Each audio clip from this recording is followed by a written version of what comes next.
Estamos de volta com o Clube da Bola aqui na NDTV, mas a gente vai dar um tempinho de falar de futebol. Vamos direto para Brasília. Hoje é dia de eleição para presidente da Câmara e do Senado. A repórter Danila Bernardes nos conta como está a movimentação na capital federal. Boa tarde, Danila. Oi, Mancha, boa tarde para você, para quem nos acompanha. Olha, vou fazer aqui uma comparação para o pessoal de casa entender.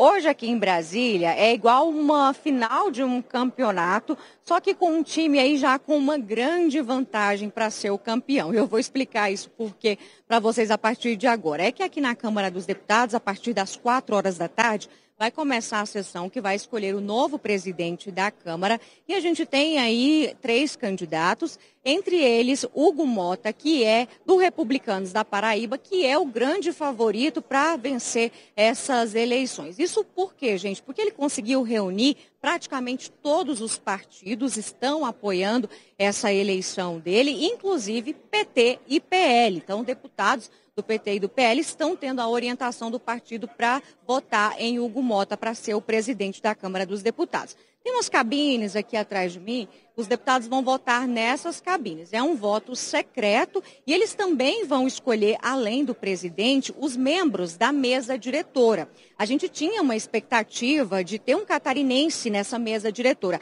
Ah, mas por que a mesa diretora é importante? É importante porque o parlamentar que ocupa uma função, ele recebe um destaque aqui na casa, ele tem um trânsito melhor, digamos assim, aqui dentro, inclusive fica mais próximo do presidente e consegue emplacar e discutir assuntos que são importantes para o estado dele, para a base eleitoral dele. Mas nós não conseguimos, a bancada de Santa Catarina não conseguiu emplacar nenhum deputado para ocupar essa função. No Senado também acontece a eleição hoje e a sessão já começou desde as 10 horas da manhã. A gente tem imagens para mostrar para vocês agora, porque nesse momento o atual presidente, Rodrigo Pacheco, ele chamou ali para a votação e é uma votação em cédula. Lá não é igual aqui na Câmara que tem a urna eletrônica, não. Lá é por meio de uma cédula, então uma votação um pouco mais demorada. Lá também tem 3 candidatos, eram 5, mas 2 acabaram de desistir, eles fizeram ali um momento de fala e desistiram dessa candidatura. Então, por lá, Davi Alcolumbre, que é do União do Amapá, é o grande favorito para ser o novo presidente do Senado, que também passa a ser o presidente do Congresso Nacional, né, que coordena tudo por aqui. Então, essas eleições estão previstas lá no Senado, já deve ter o resultado daqui a pouco, mas aqui na Câmara vai se estender aí até, a gente acredita, até o começo da noite, por causa de todo o trâmite, todo o processo que esses parlamentares precisam passar, de registro, de apresentação, de discursos, e depois vem essa eleição. Bom, passado esse momento por aqui, vamos falar de futuro? Pois é, a partir de segunda-feira, esses eleitos vão tomar posse, já começam, então, o novo ano por aqui, né, essa nova legislatura por aqui, com esses novos presidentes, e eles têm vários assuntos importantes para serem discutidos a partir daí, assuntos, inclusive, que interferem bastante na vida do catarinense. A gente vai ter aí já um dos primeiros assuntos, é a regulamentação da reforma tributária no que diz respeito à renda. Ou seja, vai discutir aí a questão da isenção do imposto de renda para quem ganha até R$5 mil, que é uma pauta aí que está sendo bastante polêmica, né, para quem ganha até R$5 mil não pagar mais o imposto de renda, e vai discutir vários outros assuntos por aqui a partir dessa nova legislatura. É uma sessão que acontece na segunda-feira, inclusive com a presença do presidente da República, o presidente Lula, dando início finalmente aos trabalhos. Falando um pouco mais sobre os parlamentares catarinenses, como eu disse, não tem ninguém na mesa diretora, mas a gente segue na expectativa para saber em quais comissões eles vão se encaixar. Por que é importante eles estarem nessas comissões aí que dizem respeito aos assuntos do Estado? Cada comissão define aí os projetos, o que vai ser votado, as pautas que vão ter andamento, que vão para plenário com relação ao determinado assunto, por exemplo, a da educação, né? Os projetos relacionados à educação têm que passar pela Comissão da Educação. Os projetos relacionados à saúde, para a Comissão de Saúde e assim por diante. Então é importante esses parlamentares se encaixarem naquelas comissões que eles têm afinidade justamente para poder dar andamento a projetos importantes para o Estado, para a base que ele defende. A gente vai seguir acompanhando toda essa movimentação por aqui, qualquer coisa a gente chama de novo para atualizar. Uma boa tarde a todos. Obrigado pelas informações, Danila. Informações importantes. A gente parou um pouquinho de falar de futebol, mas informações importantes aí para o nosso Brasil. Agora sim, voltamos ao Campeonato Catarinense. Emerson Luiz, Santa Catarina 2, Marcílio Dias 1. Foi o jogo do meio da semana de virada. Santa Catarina mostrando e colocando aí Rio do Sul novamente aí no mapa do futebol catarinense. Uma das boas surpresas, como a gente disse lá no primeiro bloco. Como é que foi esse jogo, Emerson? Para quem não sabe, o Mancha, é bom destacar que Rio do Sul se destacou lá atrás, na década de 70, com o Juventus. E o Santa Catarina, ele nasceu aqui em Blumenau. Ele foi fundado em Blumenau. Depois virou um clube mambembe, girou por muitas cidades aqui no estado, até que se fixou e está indo muito bem na cidade de Rio do Sul. É uma curiosidade. O entrosamento acabou pesando nessa vitória contra o Marcílio Dias, pressionado. Inauguração, bom destacar também, uma das exigências da federação do sistema de iluminação do estádio Alfredo João Crick. O pessoal trabalhou rápido, com eficiência, ficou boa a iluminação, pode ver aí pelas imagens. Foi uma parceria entre a prefeitura e o clube, aproximadamente R$1 milhão. Muito legal, muito bacana. Jogos noturnos, então, lá na cidade de Rio do Sul. Mas a gente vê pelas imagens que o Santa Catarina, ele teve um predomínio e acabou traduzindo essa superioridade, embora na rede, mesmo saindo atrás, buscou o resultado e vive um grande momento. E nós vamos ter aí o grande teste, do meu ponto de vista agora, para saber se esse time pode ir mais longe. Eu não tenho dúvida que ele vai estar entre os 8 no mata-mata, mas se ele tem condições, na hora H, de bater de frente com os considerados favoritos, aqueles times de camisa, no caso o próprio Figueirense, que vem muito embalado aí, com 2 vitórias seguidas, e vai ser um grande teste amanhã, 5 da tarde, lá no Alfredão, que vai estar lotado, viu, Mancha? Legal, Emerson. Kaká, uma pergunta dupla, né? Na manchete, você foi bom de manchete ali, foi muito bem na manchete, né? Marcílio em crise e Brusque conquistando a primeira vitória, tudo aconteceu no meio da semana. Até o pessoal depois pegou no meu pé que eu botei na tarde embaixo, crise no Gigantão. Mas a derrota quinta-feira gerou um mal-estar até na saída de jogo. O Eduardo Souza, técnico do Marcílio, e o Fernando Gil, superintendente de futebol, saíram batendo boca, discutindo. Depois botaram panos quentes, cabeça quente, que os dois sabem que a situação tá ruim, querem ganhar. E acho que o vestiário também pegou fogo, um cobrando o outro, porque o Marcílio ainda está no G8, mas é no critério ali, porque ele tem uma vitória e o Barra não tem nada, por isso que ele está no G8. E domingo, amanhã, joga com o Concórdia. E aí, pensando em permanência e classificação, confronto direto, mas o Gigantão já pressionado. Queria contribuir com a informação do Emerson. Até conversei com o Adalberto Kluser. 2003 foi a última vez que um time de Rio do Sul esteve na Série A do Catarinense. Então, mais de 20 anos, né? 21 anos. Na época era o Alto Vale.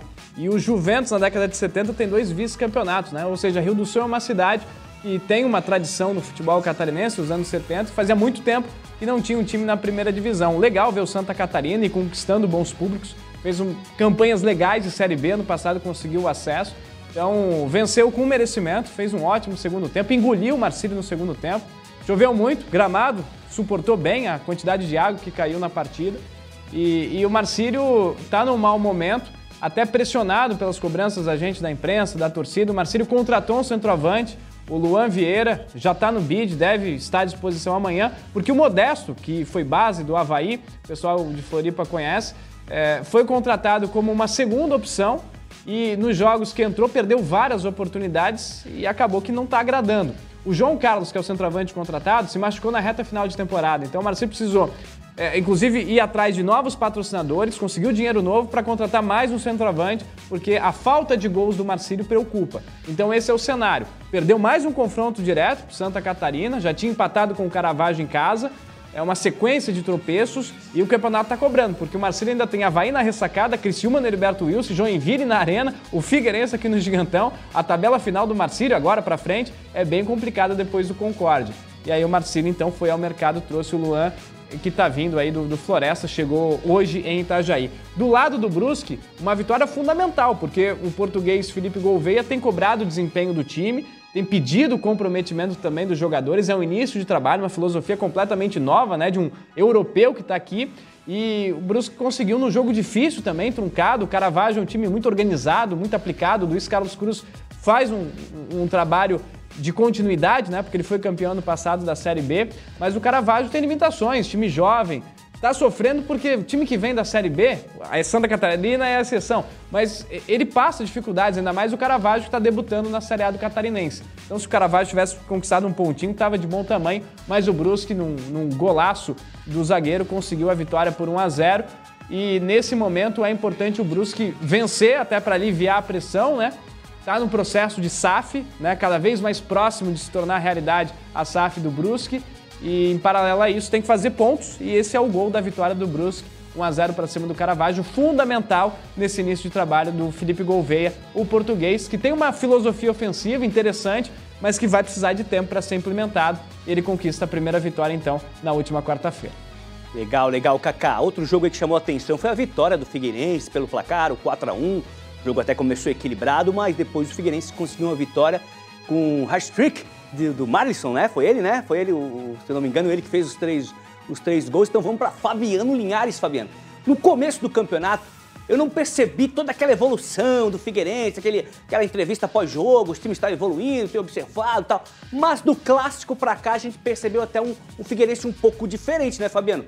Totalmente, Mancha. Eu também fiquei preocupado com o Figueirense, início de competição e tal. Marlisson. Eu falei, será que o Figueirense vai naufragar, não classifica? Mas o efeito clássico, ele foi surpreendente. Aí ganhou o clássico, dá tudo certo, o atacante volta a marcar, né? Faz 3 gols, mostrou um bom futebol, né? E o Concórdia vendeu caro também esse resultado, principalmente no primeiro tempo. A gente tá vendo algumas imagens aí desse jogo.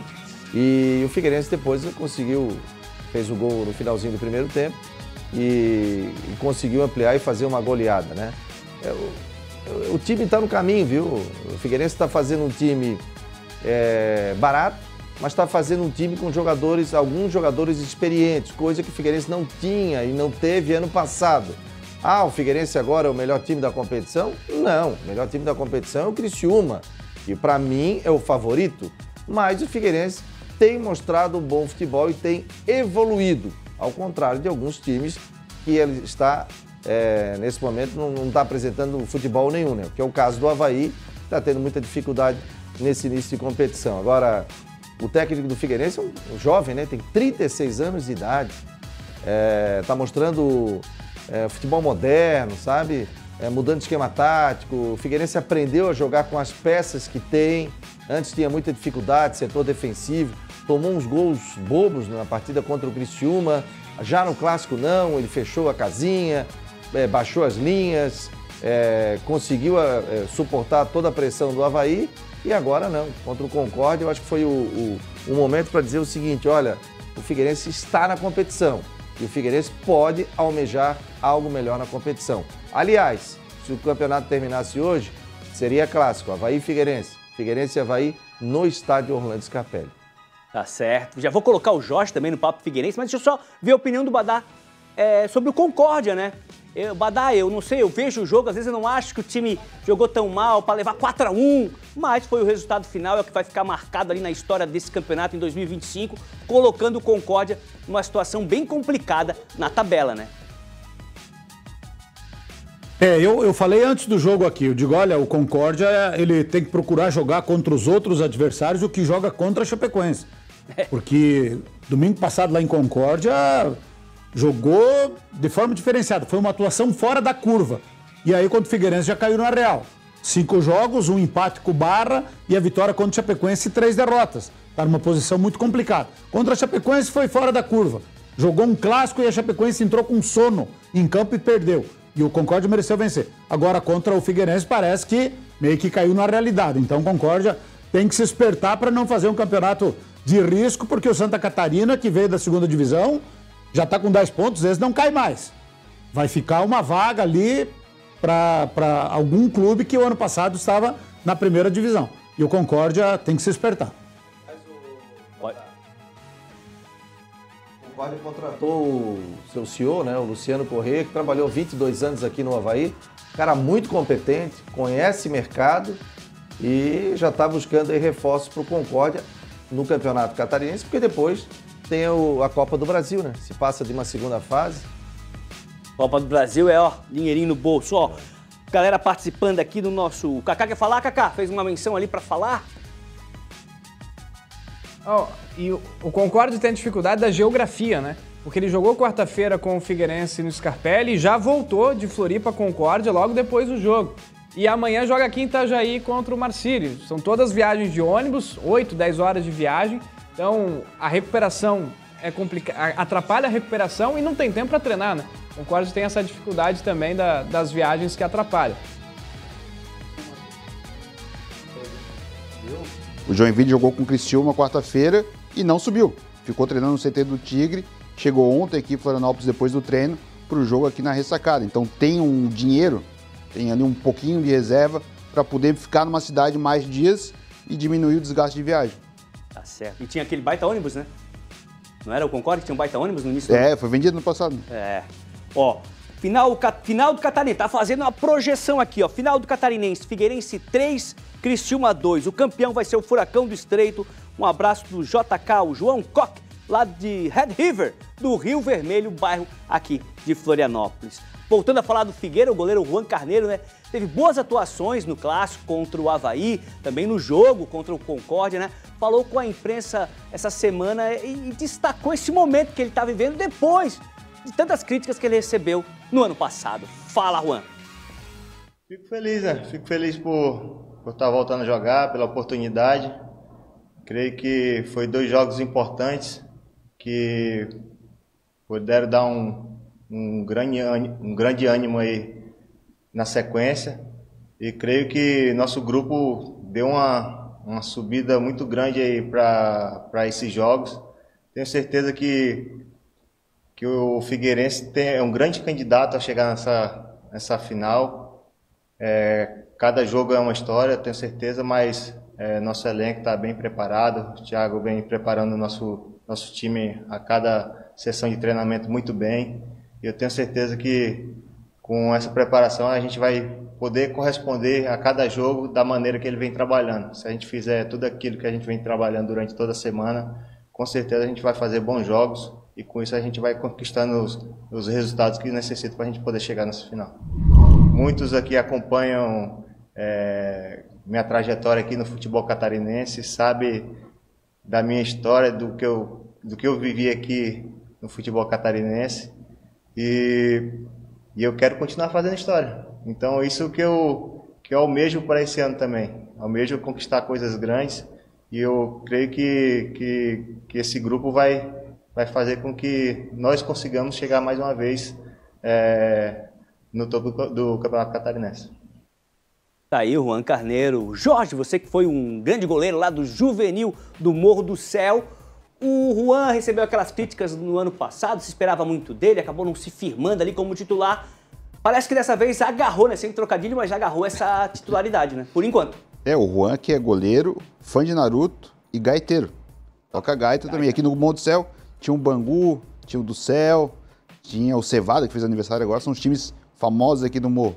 O Juan tá chegou o clássico para ele defender, depois de um ano passado de Série C com alguns erros importantes, erros que pesaram na campanha do Figueirense, mas logicamente se ele errou, mais gente errou no meio do caminho para as bolas chegarem ali, e pegou essa oportunidade no clássico com o Fabrício machucado e fez uma partida muito segura, bastante cera, como tem que ser. O time estava ganhando de 1-0, segurou o jogo, deixou o Avaí mais nervoso, mais tenso, e fez uma boa partida. E contra o Concórdia, a mesma coisa. Ele fez boas defesas quando estava 1-0, pegou uma bola difícil cara a cara com o atacante do Concórdia. Está demonstrando maturidade, como ele falou até na entrevista, para ter tranquilidade para superar esse momento de adversidade que teve ano passado, de aproveitar de novo a chance de ser o goleiro titular do Figueirense e mostrar que se tiver uma briga, uma disputa entre ele e o Fabrício, ele está pronto para ser o goleiro titular do Figueirense. É um goleiro que está mostrando segurança e está reconquistando a confiança da torcida. E nesse jogo, mas esse 4-1 podia ter sido 5-0, porque o Figueirense fez todos os 5 gols, né? Tá certo. O Leonardo fez contra. Tá certo. O Madison que fez o hat-trick ali, né? Eu fiquei na dúvida do nome, mas foi ele mesmo. Madison Linhares. Tô vendo ali pelas imagens que foi ele, o homem do hat-trick nesse jogo. Uma mensagem que chegou aqui, ó. Meu marinheiro ainda vai surpreender. Vamos classificar na pressão, mas vamos. pra cima deles. Cílio, mensagem do Jackson Carlos, lá de Navegantes. Vamos voltar pro Oeste? Com informações do Concórdia. O Eduardo Florão volta ao Clube da Bola. Chega mais, Florão. Mancha, tô de volta para falar agora do Concórdia, que tem um duelo contra o Marcílio Dias fora de casa. É a reedição da final da Copa Santa Catarina do ano passado. Naquela ocasião, o Concórdia levou a melhor, foi o campeão da competição, ganhou vaga para a Copa do Brasil, mas agora é outra competição, estamos falando de estadual. E o Concórdia, o Galo do Oeste, tem um desfalque bem importante para essa partida. O volante Foguinho recebeu o 3º cartão amarelo. Está fora da partida e a tendência é que seja a única troca aí do time comandado pelo técnico Jailson Zata. Duas equipes que estão na parte mais de baixo da tabela e que buscam a classificação para a próxima fase do campeonato, estão de olho também em vagas na Série D do Campeonato Nacional. Então uma expectativa grande, expectativa aqui no Oeste é de que o Concórdia se recupere dessa derrota ruim por Figueirense por 4-1 e que consiga finalmente vencer fora de casa, né? Porque o Concórdia tem 4 pontos, todos conquistados no Domingos Machado de Lima. Empate contra o Barra, vitória contra a Chapecoense. Fora de casa, apenas derrotas. E agora o Galo quer se recuperar dessa situação. Valeu, Florão, pelas informações. Badá, considerações finais. Vamos ter que liberar também o Badá aqui do programa. Daqui a pouco ele tem compromisso com o jogo Chapecoense e Criciúma. Considerações finais, se quiser mandar um abraço, pode quebrar o roteiro e mandar agora, Badá. Certinho, Mancha, obrigado. Vou mandar um abraço para o Rogério, tio, grande presença, e a Noeli, que estão nos acompanhando, e muita gente que está acompanhando também, inclusive no estádio Josué Noni, lá em Xanxerê.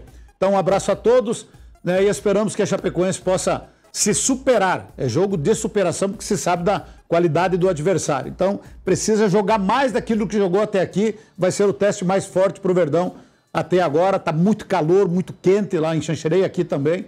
Então isso vai ser um adversário a mais para os dois times e esperar, né, não me leve a mal, Kaká, aqui o Concórdia possa se recuperar, já que o Marcílio Dias está em crise, que o Concórdia possa aumentar um pouco mais ainda a crise, precisa somar para não correr risco daqui a pouco de entrar para a zona de rebaixamento. Um abraço para os colegas, um abraço a todos que estão nos acompanhando e semana que vem estaremos de volta. Valeu, Badá. O Badá vai para o jogo, vai para a transmissão aí de Chapecoense e Criciúma e segunda-feira no Balanço Geral já traz todas as novidades aí do jogo. Ó, muita gente mandando mensagem pra gente no 48 99191 4706. Chegou uma bem interessante aqui. Boa tarde. Figueirense vai ser campeão em cima do Criciúma. Podem apostar nisso. Aqui é o Arlindo Cop de Indaial. Parabéns pelo programa. Aqui em Indaial também tem torcedor do Furacão. Daí ele assina ali Figueirense Futebol Clube, coloca um emoji de furacãozinho aqui para participar do programa. Muita gente falando afinal aqui, entrando nessa onda, afinal vai ser Criciúma e Figueirense. O campeonato deste ano tá muito nível. Não sei se é nível alto ou nível baixo. Estamos aqui no alojamento ligados. Abraço. O Monte Alegre Futsal, galera, o Chitão do Monte Alegre Futsal. Legal, mandando uma mensagem pra gente também. Fabiano, Jorge, o Avaí. Do Avaí eu apostei no Avaí lá no início, disse que era o melhor, a preparação foi boa, as contratações estavam chegando, trouxe o Kleber, que tem 3,15 metros de altura, mas o cruzamento não chega direito, trouxe o Aleph, que estava precisando pegar um ritmo ali nos primeiros jogos, se atrapalhou um pouquinho com a bola, mas como é que vocês estão vendo essa caminhada do Avaí nesse primeiro momento da competição? O Avaí que daqui a pouco pega o Joinville, mas vem do empate, como a gente já comentou, com a Chapecoense fora de casa em 0-0. Olha, Mancha, o Avaí tem nesse momento, o Anderson, né, vive esse momento de maior tensão, maior pressão desde que chegou o Avaí na última rodada do turno da Série B. Depois teve o retorno inteiro para trabalhar o Avaí, para tentar buscar o acesso. Não conseguiu, o Avaí não correu o risco ali com o rebaixamento, mas estava tudo certo, porque até então ele não tinha montado o time. Agora no Catarinense é diferente. Ele trouxe as peças que ele queria, ele conversou com o Freeland, com o departamento de futebol para buscar os jogadores, e o Avaí tem esse problema gigantesco que é no ataque. 1 gol em 5 jogos. Em comparação com 2024, o time do Barroca foram 12 gols em 5 jogos. Tomou 10, faz essa diferença. Já o Avaí fez 1 e tomou 1, que é o gol do Clássico. E esse momento de pressão, como o Fabiano até falou, em caso de uma derrota aqui na ressacada para o Joinville hoje, pode ser que tenha uma ruptura. Eu entendo que o estadual é um moedor de técnicos. Tem poucos jogos, uma preparação muito mais curta do que os outros campeonatos e te pesa, principalmente na situação do Avaí, a derrota no Clássico por tudo que esteve envolvido naquele jogo. Expulsão com 1 minuto, um monte de chance perdida pelo ataque do Avaí, um gol achado do Figueirense ali, depois da cobrança de falta, o gol do Gabriel Santiago, as chances que o Figueirense teve até de ampliar o placar naquela partida. Tudo que o Avaí está errando está pesando na conta do Enderson. Além disso, a gente pode somar, que é o que a gente tem acesso, o que a gente acompanha, as declarações recentes em coletivas, reclamando do gramado de um estádio, do outro, que o jogador está aprendendo, está voltando e se condicionando, está tentando melhorar. E uma coisa, aí é uma coisa que eu digo com certeza, acompanhando, o Enderson não está se furtando de testar o time para tentar encaixar o Avaí. Quando jogou com 3 zagueiros, me lembrou, Fabiano, até o Geninho, aquele momento do Avaí estava tudo mal, 2014, botou 3 zagueiros, o Avaí foi lá, decolou, conseguiu buscar o acesso. Não sei se tem uma inspiração nisso, eu acho que não, né?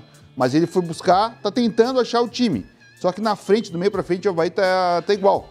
É sempre jogar na lateral, cruzar na área pro Kleber, que é gigantesco. Mancha, eu entrevistei o Kleber, tô com tendinite até hoje, o cara é muito alto, o microfone ficou ali em cima da minha mão aqui. De tanto, chegar perto da boca dele de tão grande que o homem é. O microfone da ND é desses mais modernos, exato, né? Ou quando era aquele pesadão, aquele antigo, chegava a dar câimbra no braço. Mas como eu falei, é um jogo tenso pro Avaí, o Avaí tem que buscar a vitória hoje para dar uma aliviada, 2 gols, até para dar um pouco mais de respiro na situação de saldo de gols, porque como tá todo mundo muito embolado, o Avaí tá embolado até com o próprio Joinville, com 6 pontos, o saldo pode ser um diferencial ali na frente. Começar a dar um pouco mais de confiança, que os jogadores façam gols, que os atacantes marquem, balancem a rede, até para a torcida ter também uma expectativa de crescimento. Porque dentro de campo, o que o torcedor não está vendo, e é o que eu também não estou vendo, é o Avaí evoluir. Deixa eu só dar uma mensagem rapidinha, que tem um pouco a ver com isso que o Jorge falou pra gente. Boa tarde, amigos do clube. Tô indo pra ressacada muito desconfiado, esperando que apareça algum futebol. O Enderson tá perdidinho. Marquinhos Gabriel surpreende a torcida. Reclamo, mas não abandono. É o Marquinhos do bairro Cobrasol, lá em São José, dando a opinião dele aqui no Clube da Bola. Fala, Fabiano. O negócio é o seguinte, o Avaí hoje tem que ganhar o jogo. Não dá para dar espetáculo. Né? Se ganhar de 0,5-0, tá bom. 0,5-0, porque tem que ganhar. O Avaí hoje tem 6 pontos, a zona de corte é 14 pontos aí que você classifica. E o negócio está ficando feio, porque faltam 6 jogos. Nós estamos chegando na metade da competição. O Avaí vai para o seu 6º jogo e até agora não apresentou futebol nenhum. Mas vejam vocês, o Avaí montou um time, e é essa mesma diretoria que já tinha errado antes, que há 3 anos o Avaí não chega numa final de campeonato, em competição nenhuma, nem em final de Copa Santa Catarina, perdeu vaga até da Copa do Brasil. Ela trouxe jogadores que estavam há algum tempo sem jogar. Por exemplo, Marquinhos Gabriel, ele não era o protagonista no Criciúma. Barreto não era titular no Criciúma. Vamos lá. O Kleber, 2 anos sem jogar. Manga, jogou 5 jogos ano passado, só estava fora, depois ficou um pouco no Curitiba. Então são jogadores, inclusive ele sentiu lesão, né? Então são jogadores que neste momento eles não chegaram para resolver, eles estão readquirindo a forma física.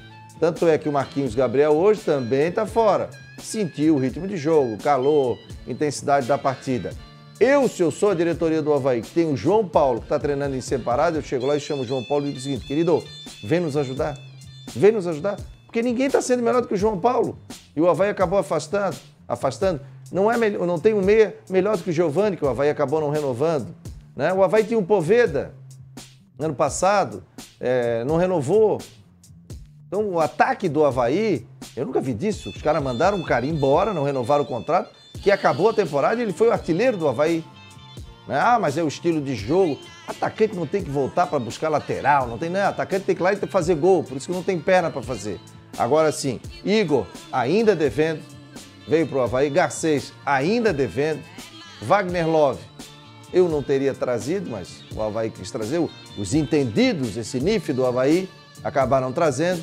Agora, eu vou te falar, ou o Avaí começa a jogar,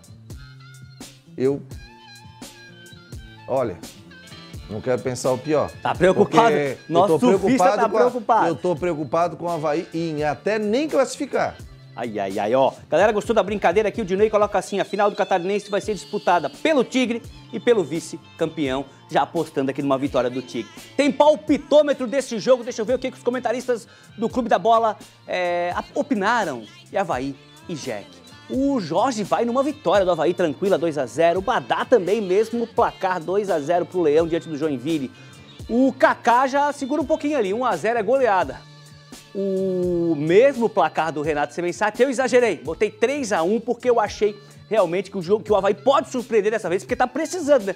Tudo isso aqui que o Fabiano nos falou, o Jorge também, e o Emerson vai até um pouquinho mais, ó, nem tem gol do Joinville, 3-0, a Drica que está assistindo agora deve estar muito brava com o pessoal do Clube da Bola, ele aposta em 3-0, você acha que tá na hora realmente do Avaí aparecer o futebol dele? Emerson, te faço uma outra pergunta. Um jogo passado do Avaí, né, nessa competição ainda, né, mas há 2 rodadas, o comentarista falou que o Barreto não é de chutar, mas o esporte é o futebol, né? Talvez ele precise, então, treinar um pouco, desenvolver essa técnica, porque é importante mesmo na posição dele, qualquer posição dentro das 11, chutar. Vai, é contigo, Emerson. O Joinville vai querer me matar, porque eu fui o mais 3-0, mas eu não gosto de ficar em cima do muro, sabe? Ou é ou não é. Enfim, pelo momento eu acho que o Avaí está muito pressionado, de fato, o Avaí está muito pressionado, o Joinville também. Só que time por time hoje, o Avaí, ele tem mais condições de vencer essa partida, até, na minha visão, aí por um placar elástico. Mas no outro lado também o Joinville está passando por um momento delicado, difícil. Volante, jogador de futebol, Mancha, ele tem que ter recursos. Não dá mais só para dominar e tocar no lado. A gente vê muito isso no futebol brasileiro. O cara erra um passe de 2 metros. O jogador ele tem que ter equilíbrio, ele tem que ter qualidade no chute, ele tem que chutar. O brasileiro ele chuta muito pouco. O jogador, no geral, chega na cara do gol, dá aquele último passe. Às vezes você tem que ser realmente fominha, você tem que ser egoísta, principalmente centroavante, meia atacante. Mas volante, no caso, não dá só para dominar e tocar no lado. Futebol hoje, infelizmente, por isso que o nível técnico ele está muito baixo, ele está muito forte fisicamente. Você vê os times, é um trabalho muito forte em cima da questão da parte física e a parte técnica acaba ficando de lado. Não à toa isso se caracteriza já no geral, a própria seleção brasileira, desde da base até adulta, a gente está sofrendo aí há muito tempo, enfim. Mas o jogador ele tem que fugir do trivial, viu, Mancha? Tá certo, Emerson. Ó, a gente vai pro intervalo, mas antes eu vou passar a pergunta pro Kaká. Pergunta que chegou aqui pra gente, ó, do Leandro. Boa tarde, Mancha. Gostaria da opinião de vocês sobre esses técnicos medrosos que entram pra não perder, jogam atrás, aquele discurso. O objetivo é não cair. Pra acabar, ele coloca assim até uma gíria que é pra acabar. O Leandro tá perguntando e eu passo antes do intervalo essa pergunta pro Kaká responder. O que vocês acham? Mancha, até pelo histórico do nosso campeonato catarinense aí, o empate, ele te favorece muito, né? Porque é um campeonato muito equilibrado e até nós vamos ter agora, novidade esse ano, mata-mata em jogo único, né? Que aí pode ir para os pênaltis. Então, eu não gosto também, e até, qual é o objetivo, por exemplo, do Marcílio no campeonato? Campeonato Catarinense, de 12 clubes, classificam 8, o Marcílio tem que estar entre os 8, o Joinville tem que estar entre os 8, o Brusque tem que estar entre os 8. Então, o objetivo não é, vamos passo a passo, permanência, classificação, Série D e tentar algo maior. Não, acho que clube do Marcílio, ele tem que estar entre os 8. Eu acho que esse é um objetivo real. Não cair é muito pouco. Muito pouco. Para o Caravaggio, que está vindo agora da Série B, não cair é uma missão até realista. Porque o clube que vem da segunda divisão tem muitas dificuldades. Mas, por exemplo, o Santa Catarina, e até o técnico falou antes do jogo contra o Marcílio, que pés no chão e tal, mas o Santa Catarina pode se dar o luxo de pensar em algo maior. Praticamente escapou do rebaixamento. A conta é 11 pontos com 3 vitórias. Santa Catarina tem 10. Então, provavelmente, vai escapar do rebaixamento tranquilamente, mas tem que classificar agora e pensar em algo maior também, garantir a Série D do Brasileiro, tentar chegar numa final. O Camboriú, quando subiu a última vez, o primeiro ano depois do acesso, ele foi vice-campeão. E ele por pouco não foi campeão, porque o Brusque foi campeão nos critérios ali por ter melhor campanha e o empate favorecia na combinação de resultados, né? Mas, por exemplo, o Camboriú surpreendeu recentemente. Então, time grande, Avaí, Figueirense, Criciúma, Chapecoense tem que jogar para ganhar, né? O Joinville, na realidade que ele tem que pensar em classificação e fazer os clássicos e ser competitivo. E os clubes médios, por exemplo, o Ercílio Luz é uma decepção, está afundado na lanterna, candidatíssimo a rebaixamento. O time do Ercílio Luz tem que estar com o sinal vermelho ligado. Mas jogar para empatar, para não perder, não gosto. Acho que tem que tentar um pouco mais, até porque o estadual, o legal são os clássicos, é a rivalidade, então tem que ser um pouco mais propositivo. Legal. O Jorge, antes do intervalo, bem rapidinho, Jorge, dá tempo? Até se o Kaká falou agora do Ercílio Luz, informação do Caio lá de Tubarão, o Ercílio Luz está fechando a base, está encerrando a sua base, sub-17, sub-15, sub-20, para jogar um sub-13 do Catarinense, que é obrigatório jogar. Então, o projeto desse Luz, que tinha uma projeção, quem sabe, aí, de subir, tá ladeira abaixo violentamente. Legal. Kaká? Aliás, parabéns ao Caio Maximiano, repórter lá de Tubarão, fazendo um baita trabalho, trazendo muitas informações. O que aconteceu com o Ercílio Luz, gente? O Ercílio Luz jogou a Copa São Paulo esse ano de futebol júnior. Ano passado, ficou entre os 4 semifinalistas aí do Campeonato Catarinense Sub-20. Tem um trabalho de base muito legal dos últimos anos, que o Fernando Gil começou alguns anos atrás. Perdeu o selo formador da CBF. Tá fora do Catarinense de base, aí teve reunião agora essa semana, sub-15, 17, sub-20, o Ercílio Luz não tá. Então, olha, a crise que se meteu o Ercílio Luz, os problemas que o time de Tubarão tá passando, é preocupante. Por isso que eu acho que tem que se preocupar contra o rebaixamento e, um trabalho de base muito legal, perdeu o selo de formador e tá passando por muitas dificuldades. Ó, a gente vai pro intervalo, mas antes a CBF não tá preparada para as minhas sugestões. Fica uma sugestão aqui pra gente refletir, hein? O jogo deu 0 a 0, ninguém soma ponto. Os gols iam começar a aparecer. A gente vai pro intervalo e já volta.